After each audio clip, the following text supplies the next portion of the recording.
나도야 간다 시즌 3 분한보 스피노프 프로그램 트젠남으로 돌아온 조혜주입니다.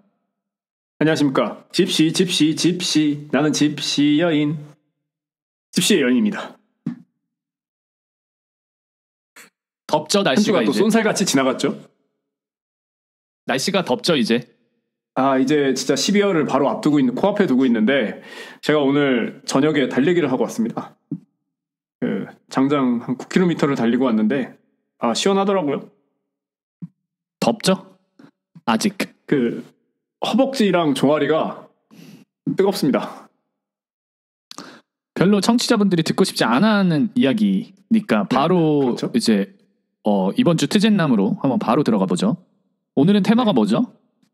오늘은 저희가 지난 에피소드 때 50+1 관련해가지고 좀 뭐 이야기를 좀 나눴었잖아요. 제가 루메니게가 이제 알론소를 극찬을 하면서 도르트문트에 대한 비판을 하면서 제가 이제 여러 가지 이야기를 조금 여지를 남겼었는데 오늘은 이제 50+1과 그리고 지금 분데스리가에 불어오는 투자 열풍 이런 거에 대해서 제가 한번 좀 다뤄보도록 하겠습니다. 네. 그럼 일단 50+1 50+1죠. 발음이 별로 안 좋으시네요. 완전 원어민이죠. 원오민이시네요. 아니 제가 이번 주에도 트랜스퍼 마크트를 좀 봤는데 이번 주에는 주인공이 또 다른 분이 한 분 또 왔습니다. SAP의 회장이죠. 디트마 호프 이분이 지금 이제 호펜하임을 사실상 이제 일부러 멱살 잡고 캐리를 했다라고 해도 이제 과언이 아닌 분인데 이분이 어떻게 보면은 이제 투자자인 셈이죠.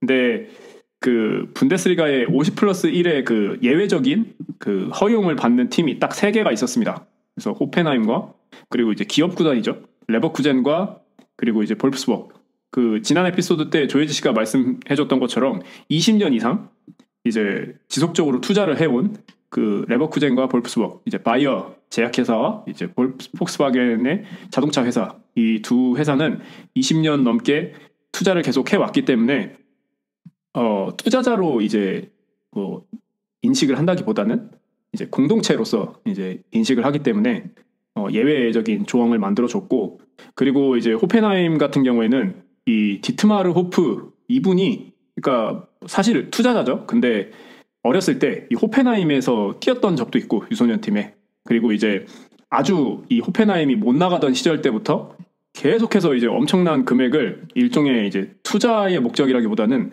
후원의 목적이 강한 느낌으로 이제 계속해서 지원을 해왔기 때문에 이 부분을 예외적으로 허용을 해줬습니다. 그리고 이제 오늘 이제 조혜지 씨가 준비해주신 레드불 같은 경우에는 50+1의 어쨌든 편법을 통해서 이제 허용이 되는 팀이기 때문에 예외적인 조항에 들어가는 팀은 아닙니다. 네, 서론이 길었죠? 네. 지난 에피소드에서 잘못된 정보를 나간 게 있죠. 30년이 아니고 20년이죠. 네, 20년입니다. 그래서 어쨌든 이 디트마르 호프 이 투자자가 오늘 이제 무슨 이야기로 뉴스에 떴냐면은 본인이 가지고 있는 지분이죠. 96% 일부를 이제 구단에 환원을 하면서 이제 그렇죠. 49%를 이제 본인이 아마 가져가지 않을까 싶어요. 그리고 이제 나머지를 구단에다가 전부 다 이제 뭐랄까요, 기부를 했다고 해야 되나요? 아니면 뭐 돌려줬다, 뭐 이런 식으로 돌려줬다고 해야죠? 네, 돌려준 거죠. 돌려주면서 했던 말이 난 언제나 마음속으로 50+1을 응원해왔고 꿈꿔왔다 라고 하면서 이제 이 뭐랄까요, 완벽한 구색을 갖췄다. 네, 그렇게 볼 수 있을 것 같습니다. 네, 그래서 기본적으로 네, 서론이 상당히 긴데 오늘 도대체 뭘 준비한 거죠? 제가 약간 할 얘기가 알 수가 많아요. 없네요. 네. 네. 그래서 기본적으로 오늘 우리가 50+1에 대해 이야기를 하니까 그냥 기본 개념부터 붙잡고 들어가자면 사실은 많은 분들이 착각하고 있는 게 50+1이라는 거를 이 기본 스탠스가 독일 축구에서는 뭔가 제한하기 위해서 생긴 룰이 아닙니다. 50+1은 태생 자체가 이게 1998년도부터 생긴 룰이거든요. 근데 이 전에는 어떤 상황이었냐면 이 구단의 멤버들, 그러니까 팬들이 이제 가입을 하는 형태의 멤버십이죠. 이 멤버십을 가지고 있는 이 멤버 연합이 독점적인 권한을 가지고 있었어요. 이 의결에 대한. 그런데 그렇죠. 아무래도 98년, 그러니까 2000년 이제 밀레니엄 시대를 이제 도래하게 되면서 엄청나게 이제 외부 자본에 대한 어떤 그런 수요가 늘어나고 우리도 독일 축구도 좀 발전하자 이런 목소리가 나오다 보니까 이거를 뭐 이제 어떤 권리를 제한하기 위해서 생긴 게 50 플러스 1이 아니라 오히려 독일 축구 입장에서는 이거를 완화시켜준 게 50 플러스 1입니다. 그러니까 외부 자본을 받되 혹은 축구 구단을 사기업 형태로 이제 운영을 하되 다만 의결권은 어찌됐든 50% 이상을 과반수 이상을 멤버들이 가지고 있는 형태로 가져가면서 외부 자본에 너무 흔들리지 말자 이런 형태로 탄생을 한 거기 때문에 뭔가 규제를 하기 위함이라기보다는 완화를 시켜준 개념이다. 하지만 이제 지금 시대에 와서는 이게 어떻게 보면 규제가 되어가고 있는 거죠. 취지는 그렇지 않았지만 현재는 그렇게 되어버렸다. 이제 그런 상황이고 그 말씀하신 것처럼 이제 분데스리가 이제 축구 연맹이죠. 독일 축구 연맹이 프로축구 연맹이 의결권의 이제 과반수는 이제 구단이 가지고 있고 DFL이죠. 네, 구단이 가지고 있고 그리고 이를 어길 경우에 이제 구단은 분데스리가에 참여할 수 있는 자격을 상실하게 됩니다. 네, 그게 바로 이제 50 플러스 1 이제 규정이고 그리고 호펜하임 같은 경우에는 네. DFL입니다. 네, 2015년 DFL이죠. 네, 호펜하임 같은 경우에는 2015년 전까지는 디트마르호프가 49%만 가지고 있었습니다. 근데 이제 그 이후부터 2015년 7월 1일부터 이제 DFL에서 예외적으로 이제 호펜하임에게 그런 이제 뭐랄까요, 그 면제를 해준 거죠. 디트마르호프가 좀 더 자신의 투자를 할 수 있게끔 그렇게 허용을 해준 거나 다름없습니다. 그래서 2015년 7월 1일부터 계속해서 이제 지분을 사들이면서 96%까지 호펜하임의 지분을 가지고 있었는데 이번에 여러 가지 이제 토의 같은 거를 통해 가지고 자신의 이제 지분을 다 환원을 하게 된 셈이죠. 그래서 이제 거의 수년 동안 호펜하임에 거의 이제 시즌마다 한 60에서 80억 원 정도 되는 금액을 계속해서 이제 디트마르호프가 투자를 했습니다. 그러니까 400에서 600만 유로 정도를 투자를 했다고 봅니다. 그래서 이제 어쨌든 호펜하임이 계속해서 이제 끌고 올라올 수 있었던 거고 이제 근데 그런 상황에서 이제 다시 이거를 모 구단에다가 이제 이전을 시킨 셈인데 이러면서 사실 이 디트마르호프가 이런 말을 했습니다. 이제 모든 요구 사항이 충족이 됐고 변경 사항들이 완벽하게 적용이 돼서 본인은 굉장히 안심이 된다. 그래서 클럽과 나에게 많은 불신과 그리고 적대감을 가져왔던 그런 역사의 한 장이 끝나는 것을 의미한다. 그래서 나는 항상 이 분데스리가의 정책을 지지하고 그 정신으로 50 플러스 1의 그 규칙을 따를 것을 맹세한다. 나는 진정한 행동하는 양심이다. 행동하는 양심이죠. 네, 그래서 오늘 대체 뭐를 준비한 거죠? 네, 그분이 생각이 났습니다. 아무튼 그래가지고 같은 말을 계속 반복을 하는데 오늘 뭐를 준비한 거죠? 근데 어쨌든 제 생각에는 이게 겉으로는 되게 좋아 보이지 않습니까? 이런 되게 훈훈한 스토리 뭐 이런 것처럼 보이지만 사실 뭐 이제 디트마르호프 입장에서는 뭐 크게 잃거나 아니면 뭐 잘못된 게 아무것도 없다. 그래서 사실 50 플러스 1의 예외적인 조항을 적용받는다고 하면은 뭐 되게 뭐 막대한 투자를 해가지고 그 팀을 막 완전 뭐 지금 보이는 뭐 바이에른 뮌헨이나 아니면은 뭐 레드불이 아니죠? RB 라입지시라든지 이런 팀처럼 변모를 시켰어야 되는데 그렇게 하지는 않았어요. 그리고 사실 50 플러스 1의 디트마르호프 같은 경우에는 나름의 보호를 받고 있는 게 아닌가라는 생각을 저는 했습니다. 네. 그게 무슨 뜻인지 아십니까? 무슨 뜻이죠? 50 플러스 1의 보호를 받는다는 거는 어쨌든 디트마르호프 같은 경우에는 자신이 굉장히 이 팀에 대한 지배력을 많이 갖고 있고 그리고 본인이 이 투자를 통해 가지고 본인이 예를 들어서 투자자 같은 경우에는 이렇게 돈을 투자했으면은 그 본인이 투자한 지분에 따른 이익을 가져가는 게 맞지 않습니까? 근데 그렇죠. 이제 디트마르호프 같은 경우에는 거기에 집중을 하는 게 아니라 투자자가 아닌 후원자의 개념에 가깝다고 보면 되는 거죠. 그러니까 그 호펜하임 지역 내에 그 자신의 명성이라든지 아니면 자신의 그런 호펜하임 이름이 그래서 그래서 이름이 디트마 홉이죠. 호펜하임이죠. 그래서 거기 그 지역의 지배력 이런 것들을 이제 강화하기 위한 그런 아주 훈훈한 스토리가 된 거고 그리고 사실 호펜하임에 더 투자를 하고 싶은 일부 사기업이라든지 이런 기업들이 투자자들이 오히려 50 플러스 1 때문에 호펜하임을 건드릴 수 없게 되는 점. 그러니까 자신의 제국을 만들어 놓은 셈인 거죠. 완벽하게 완성을 시켰다. 호펜하임이라는 팀을 자신의 제국으로 완벽하게 만들어 버렸다. 네, 저는 그렇게 봤습니다. 네. 이제 이 50 플러스 1에 대해서는 독일 내에서도 사실 찬반 여론이 좀 있고, 특히나 네. 이제 조금 시간이 지나면 지날수록 분데스리가가 이제 지난번에도 이야기했다시피 다른 리그들에 비해서 좀 이제 문호 개방이 늦었고, 그러다 보니까 외부 자본에 대한 투자가 사실 많이 없었죠. 그런 게 어떻게 보면은 독일 축구의 이 개꼰대 기질이라고 볼 수가 있는데요. 좋게 얘기하면 이제 보수성이죠. 그 오리지널리티를 지키겠다라는 그런 자존심. 그래서 사실은 한 2000년대 중반부터 2020년도까지 정도의 이제 우리가 소위 얘기하는 5대 리그들의 그 리그 가치가 이제 상승하는 거를 비교를 해보면, 네. 뭐 당연히 예전부터 1위는 프리미어 리그였고, 그 뒤를 이제 라리가, 그리고 세리아, 그 다음에 거기 조금 아래 이제 분데스리가와 이제 리그왕이 있었는데, 이게 사실은 한 10년 사이에, 그러니까 2010년부터 2020년 정도 요 10년 사이에 이 갭이 엄청나게 벌어집니다. 그래서 특히나 프리미어 리그가 완전 독주 체제를 굳히면서 2위인 이제 라리가와도 거의 2배 가까운 리그 밸류 차이가 나는데, 그런 라리가보다도 한 80% 떨어지는 게 분데스리가거든요. 그러니까 사실상 거의 이제 프리미어 리그와는 2배 이상의 리그 가치에 이제 차이가 난다. 그래서 이거는 사실 리그 가치라는 거는 뭐 어떤 요인들을 가지고서 분석을 하느냐에 따라서 조금씩 이 밸류가 달라질 수 있기는 하지만, 이 트랜스퍼마트의 이 그 가치 기준으로 봤을 때 상당한 차이가 이제 벌어지기 시작을 하는데, 이게 어떻게 보면은 프리미어리그 같은 경우는 문호를 사실 일찍 개방을 해가지고 많은 이제 자본들이 외부에서 유입이 될 때, 분데스리가는 이 50 플러스 1이라는 이 얼토당토 않는 이런 그 정책을 이제 고수하면서, 어떻게 보면은 뭐 그들 입장에서는 독일 축구의 순수성을 지킬 수 있었던 뭐 그런 장치라고 생각을 하겠지만, 결국에는 거기에서 밥을 벌어먹고 살고 있는 이 많은 축구 관계자들은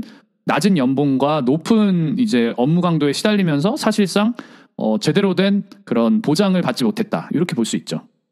근데 저는 사실 이 호펜하임의 기사를 보면서 이제 독일 네티즌들의 여러 가지 이제 코멘트 단 것들을 좀 많이 살펴보고 제가 이거를 정리를 해봤어요. 근데 나름 납득이 가더라고요. 그러니까 이 50 플러스 1을 찬성하는 입장도 나름의 이유가 있고, 그리고 반대하는 입장도 이제 조혜지 씨가 말씀했던 것처럼 나름의 이유가 있습니다. 그래서 저는 이제 찬성하는 입장에 대해서 한번 좀 더 제가 말씀을 드려보겠습니다. 그래서 찬성하는 입장, 더 강화해야 된다, 더 빡세게 강화시켜야 된다. 그러니까 그 이유가 개꼰대 기질이죠, 그게. 네. 자, 3부 리그 선수가 연방 장관만큼 버는 산업이 맞는 산업이냐? 프로축구는 더 이상 비대해지면 안 되고, 왜 꼭 외부 투자자를 찾는 구단은 꼭 재정적으로 방만하고 무능하게 경영하는 구단인 경우가 많다. 디트마 호프처럼 자신의 고향 땅 마을에 진심으로 투자하는, 그러니까 스포츠적인 부분은 전문가에게 맡기고 경제는 자네가 대통령일세 하는 그런 디트마르 호프 같은 리얼 천사 같은 투자자는 언제나 예외가 될 것이다. 사실 투자자는 이제 투입한 자금 대비 최대한 수익을 보기 위해서 티켓값 인상이라든지, 아니면 지금 현재 다른 리그들에서 지금 행해지고 있는 것도 있어요. 그러니까 대회 장소의 변경이라든지, 그리고 이제 해외 팬들을 고려를 해서 경기 시작 시간을 변경을 한다든지, 그리고 이제 OTT 그런 PPV 가격의 인상이라든지, 이런 것들이 팬들의 의사에 그러니까 반하는 정책들을 집행할 위험이 굉장히 높아지죠. 그러니까 잉글랜드만 보더라도 이제 티켓값이 뭐 분데스리가에 비해서 이제 뭐 거의 2~3배 가까이 되는 수준이고, 분데스리가는 이제 반대로 굉장히 티켓값이 안정적인 그런 뭐라고 할까요? 그런 리그라고 이제 볼 수 있죠. 네. 그래서 사실 투자자가 많이 들어왔을 때 장점이라고 볼 수 있는 게 상위권 팀들의 흥미진진한 경쟁력, 그리고 스타 플레이어, 이거 2개 말고는 팬들의 입장에서는 장점이 없다. 그래서 다 단점밖에 없다, 국내 팬들한테는. 그게 바로 이제 찬성하는 입장입니다. 이거에 대해서 어떻게 생각하십니까? 이거는 그냥 개 썩은 마인드죠. 그러니까 이게 전형적인 사회주의적인 공산주의적인 마인드셋이죠. 그러니까 예를 들면은 그러니까 만약에 그거를 진정으로 독일 모든 팬들이 원한다 그러면, 분데스리가는 자기가 응원하는 팀이 챔피언스리그에 못 나가고 챔피언스리그에 나가서 경쟁력이 없다고 해서 욕을 하면 안 되는 거예요. 그런데 바이에른 뮌헨 같은 팬들 어떻습니까? 뮌헨이 챔스 가가지고 떨어지면은 개같이 달려들어가지고 욕하죠. 감독 잘라내죠. 그러니까 그런 거 보면, 만약에 그런 식으로 마인드셋에 장착을 하고 50 플러스 1을 계속해서 운영하겠다라고 하면 자기가 응원하는 팀의 경쟁력이 외부에서 분데스리가 내에서는 그냥 그들만의 리그니까 도토리 키재기 하는 건 빼고 유럽 대항전에 나가서 그 성적이 안 좋을 때 그거를 기쁜 마음으로 받아들여야 되는 거 아니겠습니까? 왜냐하면 결국에 외부 자본이 투입이 되고 그런 자본주의의 성격에 따라서 돈을 벌기 위해서 여러 가지 이제 좀 뭐 변화나 이런 것들이 생겼을 때 결국에 이득을 보는 거는 구단의 퍼포먼스가 올라가는 거고 그걸로 그 돈으로 더 좋은 선수를 사고 더 좋은 환경에서 선수들이 공을 차고 더 좋은 스타디움에서 관전을 할 수 있게 만들어주는 게 어찌됐든 자본의 힘이거든요. 근데 이제 그거를 만약에 다 내가 포기하겠다. 그리고 50 플러스 1의 이 개꼰대 같은 정책을 계속해서 고수하자. 이걸 거면 돌문 같은 경우도 돌문 지금 뭐 이번에는 지금 조 1위로 올라가지만 만약에 또 16강, 8강 뭐 이렇게 해가지고 떨어지면 또 얼마나 개같이 달려들어가지고 테르츠 감독 자르자 그러고 뭐 하자 그러고 이렇게 할 겁니까? 그러니까 그게 아주 모순적인 독일인들의 전형적인 이제 그 모순 덩어리인 모습을 보여주는 거죠. 네. 근데 어쨌든 저는 이제 그 찬성하는 입장 중에서 뭐 예를 들어서 뭐 이런 얘기를 했어요. 그러니까 구단이 딱 그 경영을 해가지고 한 시즌 운영을 해가지고 벌어들인 수익만큼 가지고선 그 팀을 계속해서 이제 재투자를 해서 운영을 해라. 뭐 이런 얘기를 하는데 사실 저는 이제 좀 그리고 연봉이 굉장히 높아지는 게 이제 이게 맞냐 뭐 이런 식으로 얘기를 하는 게 사실 뭐 분데스리가에서는 크게 저는 문제가 되질 않는 것 같은데 이게 K리그에 적용해 봤을 때 굉장히 뜨끔할 만한 그런 뭔가 일침들이었다. 사실 우리나라는 흑자 경영이 일단 안 되는 구조인데 비해서 이제 이 축구 시장 자체가 이제 열려 있는 시장이다 보니까 이 올라가는 선수들의 연봉을 감당하는 게 쉽지 않은데 굉장히 비이상적인 구조로 지금 이제 리그가 운영되는 중이기 때문에 사실 이 부분에 대해서는 좀 뜨끔한 부분이 좀 있었다. 네. 그렇게 생각했습니다. 그리고 이제 조이지 씨가 방금 전에 말씀했던 것처럼 너무 이제 내수 시장에 집중되어 있는 그런 되게 뭐랄까요 세국주의적인 마인드로 봤을 때 저게 찬성하는 입장으로 볼 수 있고 그리고 지난 에피소드에 제가 이제 그 루메니게 감사위원장이죠 이제 바이에른 뮌헨의 그분이 이제 얘기를 했던 게 도르트문트가 계속해서 스타 플레이어를 잃어버리니까 계속해서 되팔고 해버리니까 이제 분데스리가 인기 자체도 떨어지고 그리고 아까 얘기했던 것처럼 거의 다 4위예요. 분데스리가가 5대 리그의 4위를 담당을 하고 있습니다. 분데스리가가. 그리고 지금 그렇죠. 그 미디어 수입이죠. 그러니까 모든 이제 중계권을 포함한 모든 이제 미디어 수입을 지금 따지고 봤을 때 잉글랜드 프리미어 리그랑 지금 수입이 10배 차이가 납니다. 분데스리가가. 그러니까 완전 뒤처져 있는 거예요. 그런 부분이기 때문에 사실 지금 이 50 플러스 1 규정 얘기하고 나서 제가 이제 또다시 이제 분데스리가 연맹 자체가 지금 투자자를 받고 있는 그 뉴스가 또 있거든요. 그 부분에 대해서 지금 또 말씀을 드릴 텐데 그런 상황들이 지금 산재해 있는 상황입니다. 분데스리가 입장에서는. 그래서 뭐 조혜지 씨가 얘기했던 것처럼 이제 반대 입장도 제가 한번 말씀을 드리자면은 이제 50 플러스 1은 단순히 이제 축구 시장을 내수 시장으로만 바라봤을 때만 정당하다. 그러나 이제 축구는 개방된 글로벌 시장이고 다른 나라의 구단들에게는 50 플러스 1이 적용되지 않는 규정이기 때문에 분데스리가는 이제 핸디캡을 가지고 있는 리그라고 해도 과언이 아니다. 도르트문트 같은 팀도 좋은 선수를 육성해내지만 결국 빠르게 되팔고 있고 그 이유는 이제 높은 연봉이라든지 주급을 감당할 수 없기 때문인 거죠. 그래서 해외 중계 수입을 통해서 구단이 더 많은 수익을 창출하기 위해선 스타 플레이어들이 필요하고 따라서 이제 투자는 반드시 필수 불가결한 존재다. 네, 그렇게 얘기를 하고 있습니다. 네. 그리고 이제 호펜하임 같은 경우에 사실 자신이 가진 지분을 구단에 반환하기로 한 결정이 구단 총회에서 총 175표 중에서 169표로 가결이 됐어요. 그리고 거기에는 총 500명의 회원이 참석을 했습니다. 근데 500명이 참석을 했는데 175표만 나왔다. 이 말은 뭐냐? 호펜하임조차도 사실 일반 회원이랑 후원 회원을 구분을 하고 있어요. 그래서 후원 회원은 그냥 이제 그 회원권만 사고 의결권이 없는 사람들이고 일반 회원들이 되려면은 5년 동안 후원 회원으로 굴르다가 그 정회원 신청을 하는 또 신청서를 작성을 해서 심사를 받아가지고 그렇게 해서 이제 일반 회원이 되는 겁니다. 정회원이. 그러니까 이게 50 플러스 1의 이제 뒷모습이라는 거죠. 그러니까 이게 단순히 호펜하임뿐만 아니라 다른 구단들도 이런 식으로 지금 행해지고 있기 때문에 어쨌든 그 뭐 팬들의 입장을 반영한다, 뭐 반영 안 한다 이렇게 얘기를 하지만 회원권을 가지고 있는 사실 뭐 일개 이제 대다수의 회원들 같은 경우에는 그냥 이제 보기 어려운 빅매치들 그런 거 이제 미리미리 본인이 이제 볼 수 있게끔 그런 우선권을 가지기 위해서 그렇게 해서 회원이 되는 게 아닌가 이제 이런 코멘트들이 있었습니다. 네. 네. 그래서 이게 참 말도 많고 탈도 많은 약간 그런 룰이라고 볼 수 있고 뭐 루메니게 회장 이야기도 했지만 사실 그 또 분데스리가 내에서도 이 50 플러스 1에 대해서 아주 지독하게 싫어하는 사람들이 많이 있습니다. 지금 뭐 하노버의 회장이죠. 마틴 킨트. 킨트죠, 킨트. 아주 네.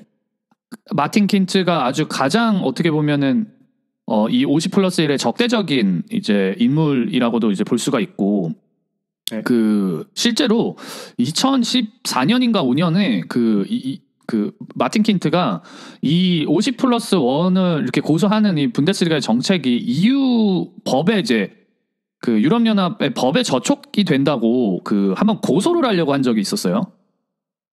네. 화끈하신 분이네. 이제 그렇죠. 그러면서 이제 했던 말이 뭐냐면 아니 뭐 계속 이게 50 플러스 1을 고수를 하면 분데스리가에 있는 팀들의 성격을 봤을 때 어떻게 바이에른 뮌헨의 독주를 그냥 저지하지 않고 가만히 그러니까 지켜볼 수밖에 없는 이런 상황이지 않냐. 어떻게 우리가 저런 팀들이랑 경쟁을 하냐. 그러니까 예를 들어서 이런 외부에서 자본이 화끈하게 들어오지 않는 이상 사실상 하노버 같은 그런 진짜 1년 벌어 1년 먹고 사는 이런 팀들이 어떻게 바이에른 뮌헨 같은 이 괴물들과 적대적으로 이제 싸울 수 있겠냐 이제 이런 말을 한 거죠. 눈물을 훔치면서. 네. 아무튼 이제 50 플러스 1도 그렇고 지금 분데스리가의 그 개방에 그 뭐랄까요 그 바람이 불어오고 있다. 그래서 그 얘기를 하기 전에 과연 레드불은 50 플러스 1을 어떻게 우회를 해서 지금의 제국을 만들게 되었는지 설명 좀 부탁드립니다. 아니죠. 50 플러스 1을 어떻게 우회했느냐가 더 중요한 게 아니라 레드불의 사례에서 우리가 배울 수 있는 점은 어떻게 하면 하노버 같은 코딱지만한 구단이 바이에른 뮌헨과 적대적으로 맞설 수 있는가. 이거를 잘 보여주는 사례가 레드불의 투자 사례입니다. 제가 간략하게 좀 말씀을 드리면 근데 레드불은 완전 그 레드불이라는 기업 자체가 하드 캐리한 거 아닙니까? 하노버는 좀 성격이 다르지 않나요? 자, 그러니까 이게 그 레드불이 어떻게 구단을 만들게 되었는지를 이제 보는 게 되게 중요한데요. 네. 레드불이 지금 이 많은 분들이 2009년에 이제 오브리그 그러니까 0910 시즌에 이제 오버리가에 이제 들어오면서 5부에서 시작해서 차근차근 올라온 건 알고 계실 텐데 그 전의 스토리를 잘 모르실 거예요. 그래서 그거를 조금 얘기를 드리면 사실상 그 2006년부터 이 분데스리가에 들어오려고 이제 호시탐탐 노리고 있었거든요. 근데 당연히 이제 50 플러스 1 때문에 어떤 기존의 1부 리그에 있는 팀에 덜컥 이제 입성을 할 수가 없었던 거죠. 그냥 인수를 하면서 의결권을 50% 이상 가져갈 수 없기 때문에. 근데 이제 레드불은 어찌됐든 본인들이 원하는 방식으로 구단을 운영을 하기 원했고 그러기 위해서는 어쩔 수 없이 5부 리그부터 시작할 수밖에 없었다. 이렇게 이제 말씀드릴 수가 있는데 이 5부 리그에서 시작을 하기도 되게 어려웠어요. 그러니까 이게 레드불 회장이 지금 명예회장이죠. 디트리히 마테슈츠라는 이 회장이 명예회장인데 그 독일 축구의 개 꼰대 중에 씹꼰대죠. 프란츠 베켄바워와 이제 그냥 친구 사이인 거죠. 그래서 베켄바워가 이렇게 꼬신 거예요. 어떻게 보면은 야 축구에 좀 투자를 해봐라. 레드불이 그렇게 다른 스포츠들에는 많이 투자를 하고 있는데 왜 제일 큰 스포츠인 축구에 투자를 안 하냐. 그래서 이제 투자 권유 투자를 많이 하죠. 네. 어떻게 보면 이제 투자 사기죠. 투자 사기. 그래서 거기에 이제 속아가지고 처음에 시도를 했다가 디트리히도 이제 짜증이 나는 거죠. 이게 뭔데 이렇게 안 돼? 이렇게 해가지고 이제 계속 오기로서 이제 레드불을 쌓아올린 건데 처음에 이제 컨택을 했었던 게 그 라이프치히에 있는 구단이죠. FC 작센에 이제 처음에 가가지고 이야기를 합니다. 근데 그 작센이 당시에 한 5년 동안 거의 재정적으로 바닥을 쳐가지고 휘청휘청하고 있었다 그래요. 그래서 순조롭게 뭔가 인수가 진행이 되나 싶었었는데 이제 DFB에서 막았다. 이유는 구단 이름을 그때 하려고 했었던 게 FC 레드불 작센 라이프치히로 하려고 했는데 여기 이제 구단 이름에 레드불이 들어가지 않습니까? 그냥. 네. 그러니까 이제 이거를 DFB에서 안 된다. 기업명이 들어가면 안 된다. 그래서 이제 퇴짜를 놨는데 이제 그거를 팬들이 알게 되면서 그 얼마 남아있지 않는 팬들이 구단을 매각할 수 없다 레드불에 이래가지고 반대를 막 하면서 물거품이 됩니다. 그 다음에 이제 서독으로 이제 넘어와가지고 구서독 지역으로 다시 넘어와서 장파울리 그 다음에 뭐 1860 뮌헨 그 다음에 뒤셀도르프 이런데 이제 문을 막 두드립니다. 근데 거의 비슷한 이유로 다 안 돼요. 그러니까 그 팬들이 우리는 이런 사기업에 우리 저거를 팔 수 없다 다 반대해가지고 이제 물거품이 되고 다시 동독, 그러니까 어떻게 보면은 낭만이 존재하던 구 동독으로 다시 넘어가서 라입지그를 베이스로 하고 있었던 마크란슈테트, 제가 지난 에피소드에서도 잠깐 언급드렸죠. SS 파워 마크란슈테트를 인수를 하게 됩니다. 그 당시 이제 오브 리그를 뛰려면은 라이센스가 있어야 되는데 그 라이센스를 사들이게 되는 거죠. 마크란슈테트한테 한 4억 네. 정도에 팔았다고 알려져 있는데 그거를 이제 사고 그 이후에 마크란슈테트의 권리금이죠, 팀이나 네. 팀과 코치들을 이제 차례대로 이제 흡수하게 됩니다. 흡수하게 되면서 그 이제 RB 라입지기 이제 구단이 이제 생기게 되는 거죠. 그러면서 RB 라입지기 그 라이센스 5부에 참가할 수 있는 라이센스와 마크란슈테트의 이제 1, 2, 3부 팀, 그다음에 코치, 그다음에 인프라, 그러니까 스타디움까지 다 가져옵니다.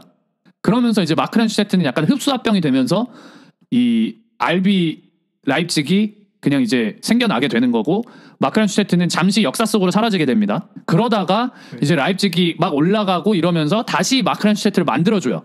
그래서 2부, 3부 팀을 만들어주면서 다시 걔네들도 이제 하위 리그에서 좀 자생할 수 있게 만들어주고 이제 라입지그는 완전 고공행진을 이제 하게 되는 거죠. 근데 여기서 이제 포인트가 애초에 2006년도에 레드불이 축구에 투자하려고 했을 때 한화로 한 600억 정도를 그냥 때려 박으려고 생각을 했었단 말이죠. 한 번에.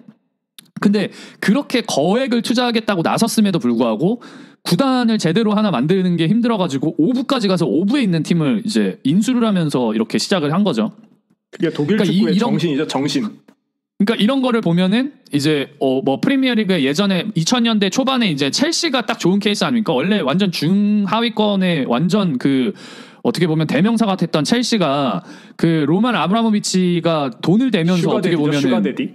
네. 슈가데디가 돼버렸죠. 그러면서 엄청나게 자금을 많이 이제 투여를 하면서 좋은 선수들을 막 얻으면서 이제 계속 이제 성장을 해나갔고 비교적 최근에는 이제 또 시티가 있죠. 시티도 아랍에서 그냥 돈을 대버렸죠. 그러면서 이제 다시 성장을 하게 된 케이스. 그러니까 이런 걸 보면은 레드불 입장에서는 아니 우리가 이렇게 많이 그냥 딱 투자해가지고 뭔가 해보려고 하는데 이렇게 구단 하나 시작하는 게 이제 어려운 게 어디 있냐. 하지만 그 모진 세월을 다 이겨내고 5부 리그부터 시작해가지고 5부, 4부, 3부, 2부, 1부 그리고 1부 올라오자마자 바로 챔스에 또 진출하지 않습니까?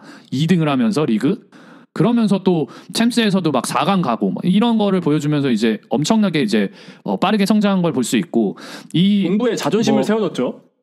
그렇죠. 그리고 사실 레드불이 독일뿐만 아니라 되게 여러 이제 지역의 또 구단들을 가지고 있지 않습니까? 뭐 레드불 뉴욕도 있고 이제 그런 데서는 다 기업 이름을 쓴단 말이죠. 정상적으로. 그리고 로고도 정상적인 황소 이미지를 쓴단 말이죠. 근데 이제 이 RB 라입지그는 RB 레드불은 라젠 바이슈포트죠. 그러니까 사실 직역하면 그냥 풀밭의 볼스포츠다 이렇게 볼 수가 있는데요. 낭만이 있는 네임이죠. 네, 그러면서 황소도 약간 마탱이가 간 황소. 그러니까 한마디로 황남 스타일이다. 그래서 실제로 RB 레드불에서는 황남 스타일이라는 그 말도 안 되는 밈을 제조해냈죠. 요번에 이렇게 부산 엑스포 그거 보니까 장난 아니던데. 무슨 강남 스타일 거의 황남 스타일급이죠. 부산에서 엑스포를 유치하려고 하면서 강남 스타일을 OST로 썼죠. 창피해서 눈을 들 수가 없을 정도입니다. 우리나라. 초즌 원이었나요? 뭐였죠? 초즌 원은 타이로누들리라고. 초즌 원은 이제 타이로누들리라고 UFC가 예전 9 웰터급 챔피언이었죠. 타이로누들리. 네. 은퇴하고 나서는 이제 제이크 포라이랑 이제 복싱하다가 이제 라이트 훅을 약간 이제 이 뒤통수 쪽에 맞고 바로 떨어져가지고 KO 당했죠. 복싱 팟캐스트인가요? 유튜버 복서한테 졌죠?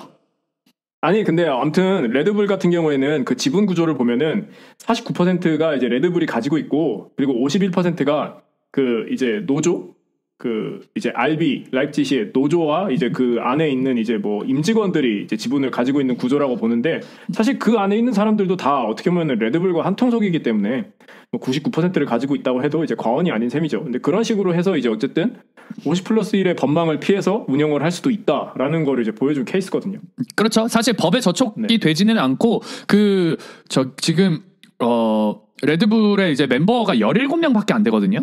네. 그러니까 그 17명이 다 이제 대부분이 다 레드불의 임직원들이고 이 몇 명 레드불의 직원이 아닌 사람들도 어찌됐든 레드불의 끈앞풀이기 때문에 에이전트들이죠. 그래서 네. 이제 17명이 사실상 어떻게 보면 이제 쥐락펴락하고 있고, 레드불 같은 경우는 일반 이제 그 팬 멤버십 가격이 상당히 비쌉니다. 거의 100유로 정도 하는 걸로 알고 있어요, 연간. 근데 이제 이게 다른 구단들에 비하면 사실 좀 비싼 편이죠. 네. 네. 그래서 그것 때문에도 욕을 좀 많이 먹었었습니다. 아무튼 그러니까 이런 식으로 어떻게 보면은 뭐 비용이 이제 비싸지는 거를 분데스리가에 있는 이런 뭐랄까요? 사실 이게 노동자의 스포츠 아니겠습니까? 그 노동자의 가난한 스포츠죠. 이 축구의 정체성에 그 반하는 이런 고비용, 이제 높은 비용, 마치 그런 것도 있었어요. 뭐 이제 그 테니스 공 던지고 막 그랬던 적도 있어요. 그러니까 여기는 테니스 같은 그런 고급 그런 이제 비싼 그런 스포츠가 아니다. 여기는 노동자의 축구다. 네. 노동자의 스포츠다. 그래서 그런 식으로 해서 이제 비용이 올라가는 부분에 대해서 제일 많이 경계를 하는 듯한 느낌을 저는 받았다. 그렇게 봅니다. 네. 그리고 이제 제가 넘어가서 지금 사실 지난 에피소드 때 이제 루메디게가 이제 얘기했던 부분들, 이제 투자자 유치를 하는 데 있어서 이제 제가 뭐 16개 팀이 반대표를 해서 이제 뭐 이게 이루어지지 않았다 이런 얘기를 했었는데, 그거는 이제 되게 저도 겉핥기식으로 뉴스를 봤던 거고, 그래서 이거를 좀 자세히 좀 살펴봤습니다. 그래서 이거 보니까 2023년 5월, 이제 올해 5월에 이제 독일 프로축구 연맹, DFL이죠. DFL이 그 새로운 투자자 유치를 이제 시도를 했었습니다. 근데 이게 두 번째였어요. 그러니까 그 전에도 한 번 있었는데 그때도 이제 무산이 됐었고, 5월에 시도를 했던 투자자 확보 시도도 이제 무산이 됐습니다. 근데 이거를 투자자를 찾기 전에 이제 1부, 2부 리그에 있는 구단들 있죠. 이제 36개 구단들에게 이제 내부적으로 이제 결의안을 이제 총회에서 했던 거죠. 통과를 시키려고 했던 거죠. 근데 이제 거기서 3분의 2 이상이 이제 찬성을 해야 되는데, 그러려면 이제 24표가 찬성표가 나와야 되는데 20팀만 찬성표를 내보냈고, 나머지 16개 팀이 이제 반대 또는 기권을 했기 때문에 내부 결의에서 통과를 못하면서 아예 비딩조차 하지 못했던 이제 그런 상황이었어요. 그래서 그때 당시 이제 1차 딜 내용을 보면은 이제 독일 프로축구 연맹이 25억 유로, 하나로 한 3조 2천억 원에 달하는 투자금을 이제 투자자에게 일시불로 받는다. 그리고 이제 투자자는 네. 이제 모든 미디어 및 상업활동 권한을 가진 그 DFL 자회사, 새로 이제 설립하게 될 그 자회사의 그 지분 12.5%를 가지게 되는 거죠. 그러면서 이제 연간 그 미디어를 통해서 나오는 수입의 12.5%를 이제 가져가게 되는 셈입니다. 근데 사실 분데스리가가 지금 미디어 수입이 한 13억 유로 정도 됩니다. 그래서 12.5%를 20년 동안 받게 되면은 사실 이제 계약해서 일시불로 받는 25억 유로는 크게 넘어가는 상황인 거죠. 이런 이제 첫 번째 그 2차의 딜 내용이 이런 거였었는데, 어쨌든 이게 무산이 됐어요. 그리고 네. 이제 2023년 12월 이제 다음 달에 다시 한 번 더 이제 이 총회가 열립니다. 그래서 다시 한 번 더 분데스리가 이 DFL에서 새롭게 이제 투자자 확보 시도를 하는데, 이 내용은 지금 조금 축소가 됐어요. 그래서 기존에 25억 유로였다가 10억 유로로 내려갑니다. 그래서 하나로 한 1조 3천억 원에 달하는 투자금을 일시불로 이제 연맹이 받고, 그리고 이제 투자 기업은 아까처럼 마찬가지로 이제 모든 상업활동 권한을 갖게 되는 이 새롭게 설립될 자회사의 지분 8%, 그러니까 12.5%에서 8%로 내려서 이제 그걸 받아가고 최대 20년간 이제 투자자가 가져가는 형태로 됩니다. 그렇게 되면은 이제 한 20억 유로 정도 이제 받게 되는 거예요. 그러니까 10억 유로를 일시불로 받고 20년 동안 20억 유로를 이제 쪼개서 이 투자자한테 보내준다. 이런 이제 원리인 겁니다. 그래서 네. 사실 이제 이 연맹에서 10억 유로를 이제 일시불로 받게 되면은 이거를 또 어떻게 쓸 거냐 이걸 봤을 때 이제 6억 유로는 6년에 걸쳐서 그 연맹의 비즈니스 모델 개발에 쓰여진다고 합니다. 그래서 뭐 이제 비즈니스 모델이라고 하면은 사실 제가 봤을 때 이제 팀들 뭐 경기장이라든지 뭐 인프라 같은 거, 그리고 이제 뭐 유스팀, 뭐 사무국, 뭐 이런 중소구단들을 위한 혜택으로 많이 쓰여지게 될 것 같고, 그리고 이제 그 10억 중에서 1억 같은 경우에는 이제 그 분데스리가가 디지털화에 엄청 지금 뒤처져 있죠. 촉각을 곤두세우고 있습니다. 그래서 이제 분데스리가만의 이제 뭐 디지털 컨텐츠를 생산을 한다라든지, 뭐 스트리밍 플랫폼을 개발을 한다라든지, 뭐 이런 형태로 하는 데 있어서 이제 뭐 1억 유로를 이제 쓰게 될 것 같고, 그리고 이제 나머지 3억 유로는 어쨌든 그 이제 시즌이 계속 이제 이어지면은 매 시즌마다 지금 8%씩 그 투자자가 가져가게 되는 거잖아요. 그러면 이제 그만큼의 빵꾸가 나게 될 텐데, 이제 그 구단 클럽들이 이제 미디어 수입으로 가져가게 되는 그 분배금에서 8%씩 빠져나가게, 그러니까 빵꾸가 날 텐데, 그거를 이제 보상금 차원에서 이제 36개 구단에게 3억 유로를 이제 분배를 할 예정이다. 뭐 이런 식으로 이제 그렇게 10억을 10억 유로를 사용하게 될 계획이다. 이제 그런 식으로 얘기를 했어요. 네. 근데 이제 여기서 분데스리가 이제 연맹이 조건을 건 게 투자자들하고 그리고 이제 구단들한테 약속을 한 거죠. 그래서 이 새로운 자회사를 이끌게 될 리더를 임명할 권한은 연맹이 갖게 된다. 그러니까 투자자가 거기에 대한 권한은 갖지 않는다. 그리고 투자자는 경기의 그 모드라든지 뭐 예를 들어서 승강 플레이오프나 뭐 이런 거에 대한 뭐 변경 권한 아니면 라이센스 뭐 경기 일정 변경 뭐 이런 거에 대한 스포츠 관련 이슈에 대한 건 일체 의결권이 없다. 그리고 투자자는 최소 8년간 무조건 이사회에 존재해야 되고 자신의 지분을 매각하고 싶을 경우에는 연맹과 우선 제한권과 거부권을 이제 갖게 된다. 뭐 이런 형태의 이제 좀 더 뭐랄까요? 노예 계약이죠. 반투자적 성향의 그런 조건들, 그러니까 구단들이 좀 좋아할 만한 그런 조건들을 좀 이제 추가를 시킨 거죠. 그래서 뭐 어쨌든 이번 만약에 투자가 잘 이게 된다고 하면은 어쨌든 그 이제 글로벌 마케팅에 있어서는 좀 더 이제 분데스리가가 투자를 받게 되는 이제 상황이 될 겁니다. 그래서 지금 현재 뭐 미디어 통해 가지고 1.7억 유로 정도를 이제 분데스리가가 수입을 이제 올리고 있는데 잉글랜드 EPL 같은 경우에는 19억 유로입니다. 그러니까 10배가 훌쩍 넘는 그런 엄청난 초격차가 있는 상태고 그리고 이제 투자를 받으면 자연스럽게 뭐 이제 중소구단들도 지금 하이덴하임 같은 경우에도 뭐 구장이 많이 낡았잖아요. 뭐 이런 것들의 퀄리티를 향상을 시킨다든지 뭐 이런 긍정적인 효과가 있을 것 같고 이제 단점 같은 경우에는 어쨌든 이제 투자자 같은 경우에는 이자를 통해서 어쨌든 본인이 이자를 극대화해서 받을 수 있는 거에 대해서 이제 생각을 할 거기 때문에 분데스리가 이제 팬들이 원하는 방향과는 이제 다르게 리그의 마케팅을 실시할 수도 있다.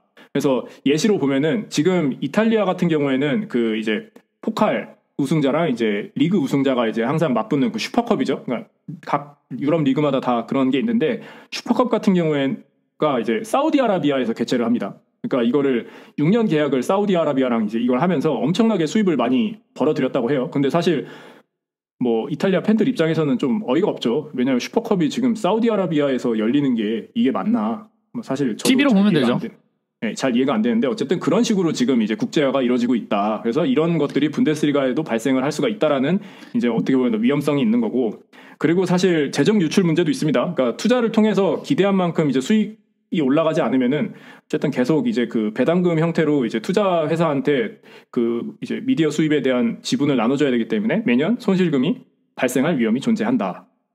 그래서 이제 어쨌든 뉴스 같은 거를 계속 쭉 훑어보면은 잠재적으로 이제 그 투자 기업들 후보들을 살펴보면은 다 이제 사모펀드 회사들입니다. 뭐 벤처 캐피탈 운영하고 이제 부동산 투자 같은 거 하고 이렇게 하는 회사들인데 12월 초에 미리 초대해서 예비 입찰에 참여시킬 예정이라고 하고 아마도 12월에는 이 지금 투자가 유치가 되지 않을까 그런 속보가 있었습니다. 네. 다소 지루한 얘기였고요. 네, 국제화의 그 바람은 막을 수가 없고 분데스리가도 어쨌든 이거를 잘 활용을 해야 된다. 네, 휘파람 불듯 지나갑니다. 그리고 바로 이제 다음 라운드 프리뷰를 하면서 또 이제 긴박하게 끝을 내보려고 하는데요. 네. 한번 뭐 제가 먼저 들어가 볼까요? 제가 먼저 들어가 보겠습니다. 네. 분데스리가 지금 이제 13라운드죠. 13라운드 네. 이제 저희가 프리뷰 시작하도록 하겠습니다. 이제 에스바우 담슈타트와 FC 켈른의 첫 경기입니다. 이 경기는 이제 독일 현지 시각으로는 이제 금요일 야간에 펼쳐지는 야간 경기인데요. 켈른 같은 경우에는 사실 아주 호적수를 만났다고 볼 수 있습니다. 다름슈타트와의 경기에서 지금 분데스리가에서 한 번도 패배한 적이 없습니다. 그래서 다름슈타트와의 지금 8번의 경기에서 6승 2무를 가져가고 있고 그 어떤 팀보다 더 이만큼 좋은 상대 전적을 가지고 있지는 않다. 그래서 켈른의 아주 밥이다. 그렇기 때문에 염소와 꽃의 대결이죠. 염소와 백합의 대결이죠. 근데 이제 염소 같은 경우에는 이제 승격 팀과의 지난 8번의 분데스리가 경기에서 한 번도 패하지 않았습니다. 4승 4무의 기록을 하고 있기 때문에 지금 아주 절호의 찬스다. 이때 승리하지 못하면 언제 하냐. 네. 넘어가시죠. 네. 다음 경기는 바이언 뮌헨과 우니온 베를린의 경기인데 사실 우니온 베를린이 지금 뭐 나락 그 아래까지 내려가 있는 상황입니다. 그래서 제가 좀 얘기할 게 좀 있습니다. 베를린은. 네, 굉장히 힘든 상황인데 지금 뮌헨까지 만나게 됐고요. 뮌헨 같은 경우는 이제 얼마 전에 마누엘 노이어와 그 이제 백업 골리죠. 울라이히와 이제 연장 계약을 체결을 했습니다. 두 명 다 25년까지 이제 연장 계약을 체결을 하면서 노이어도 상당한 노장임에도 불구하고 단연 계약을 보장받았다. 그래서 상당히 컨디션이 좋지 않을까 이런 생각을 하고 있고요. 네. 그래서 지금 뮌헨 같은 경우는 홈에서 뭐 워낙 강하기 때문에 지난 63번의 홈 경기에서 최소 한 골씩은 넣고 있는 중입니다. 그리고 네.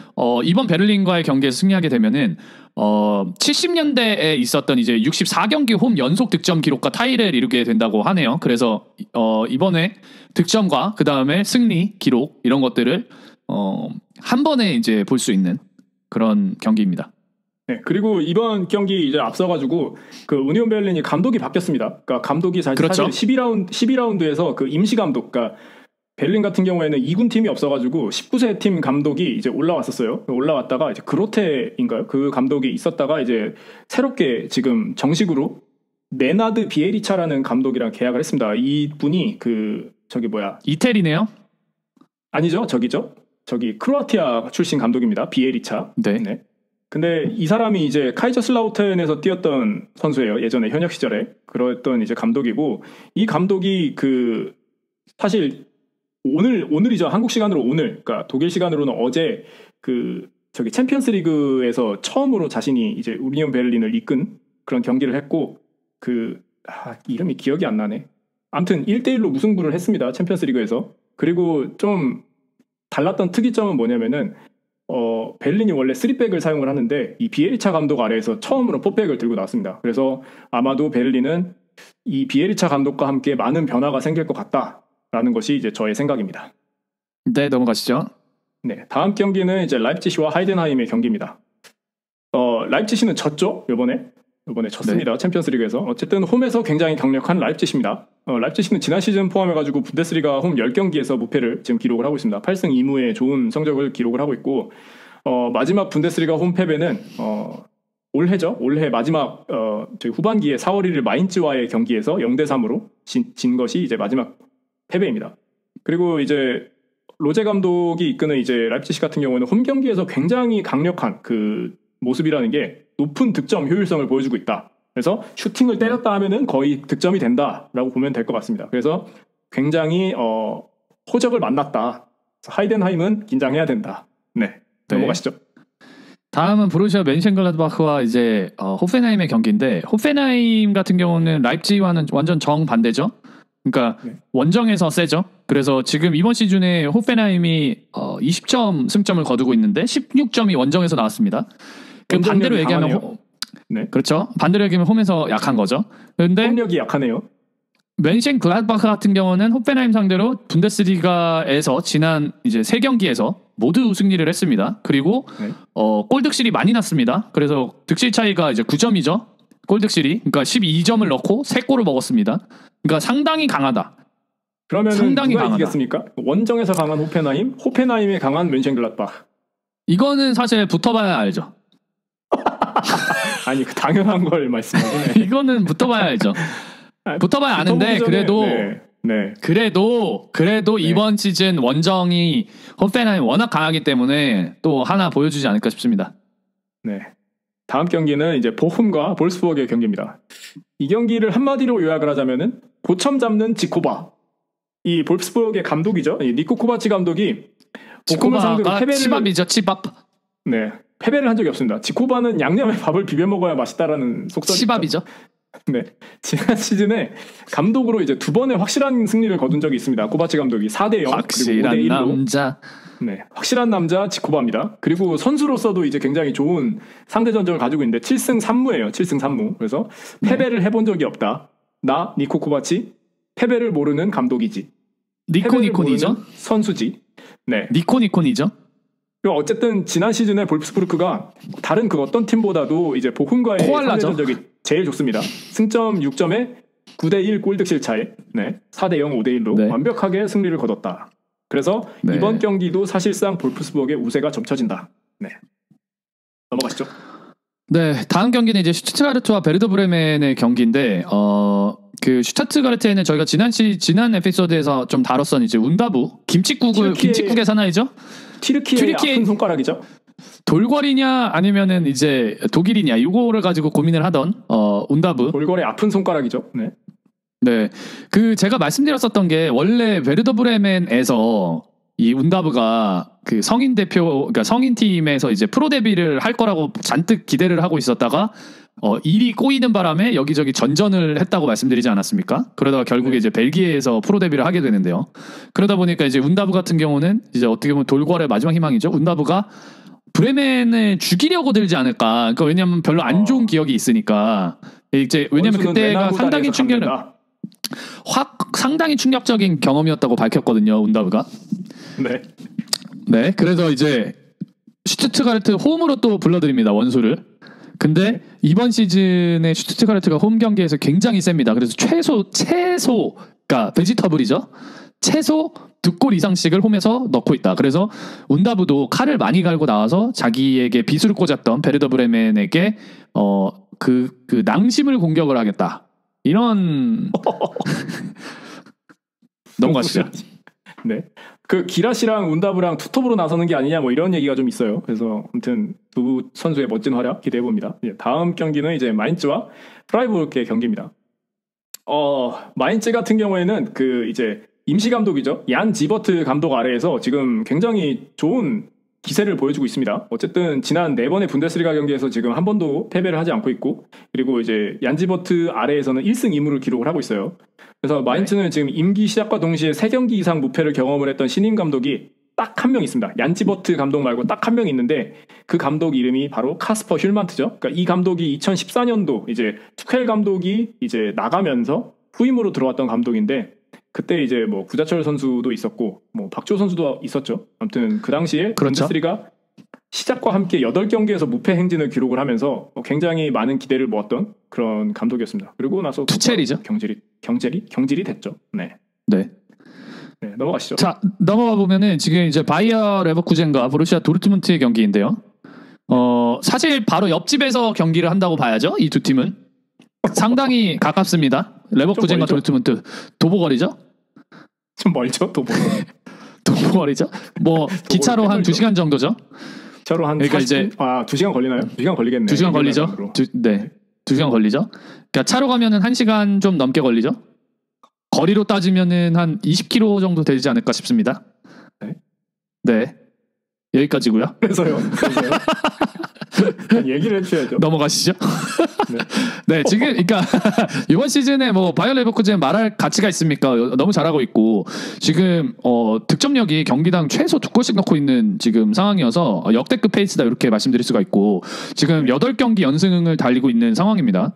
그래서 이게 2013년도에 이제 클럽 기록이랑 이제 지금 타이 기록인 상황이고 이번에 이기면은 어떻게 보면 새로운 구단의 역사를 쓰게 되는 상황인 거죠. 그렇죠.